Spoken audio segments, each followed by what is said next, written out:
ದೇವರ ನಾಮಕ್ಕೆ ಸ್ತೋತ್ರವಾಗಲಿ. ಎಲ್ಲರಿಗೂ ಮುಂಚಾನೆ ಈ ದಿನದ ದೇವರ ವಾಕ್ಯ ಸಂದೇಶ ಮಾಡಿಕೊಳ್ಳೋಣ. ಏಷಾಯ 1:18 ವಚನ.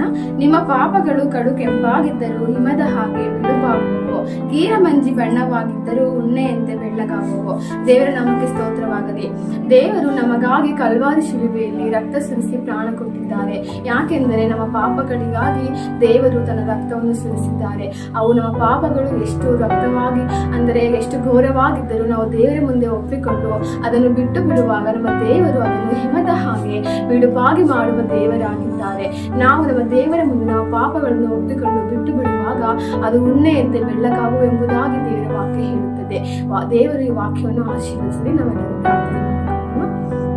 ಹಾಲೆಲೂಯಾ. ಸ್ತೋತ್ರ యేసయ్య. ಪರಿಶುದ್ಧನು ಉನ್ನತನು ಮಹೋನ್ನತನಾಗಿರುವ ದೇವರೇ, ನಿಮಗೆ ಸ್ತೋತ್ರ. ಹೌದು యేಸಪ್ಪ, ನಿಮ್ಮ ವಾಕ್ಯವನ್ನು ನೋಡ್ತೀವಲ್ಲ యేసయ్య, ನಮ್ಮ ಪಾಪಗಳು ಎಷ್ಟು ಕಡು ಕೆಂಪಾಗಿದ್ದರೂ ಇವತ್ತ ಹಾಗೆ ಬೆಳ್ಳಗಾಗಿ ಹೋಗು ಎಂಬುದಾಗಿ ನಮ್ಮ ವಾಕ್ಯದಲ್ಲಿ ಹೇಳುತ್ತದೆ ಸ್ವಾಮಿ. ಅಪ್ಪ, ನಾವು ಪಾಪಗಳನ್ನು ಮುಂದೆ ಒಪ್ಪಿಕೊಂಡು ಅರಿಕೆ ಮಾಡಿ ಅದನ್ನು ಬಿಟ್ಟು ಬಿಡುವ ಹಾಗೆ ಅಪ್ಪ ನೀವು ಕೃಪೆ ಕೊಡಬೇಕಾಗಿ ಪ್ರಾರ್ಥನೆ ಕರಗಳಿಗೆ ಒಪ್ಪಿಸಿಕೊಡುತ್ತೇನೆ ತಂದೆಯೇ. ಆಮೆನ್.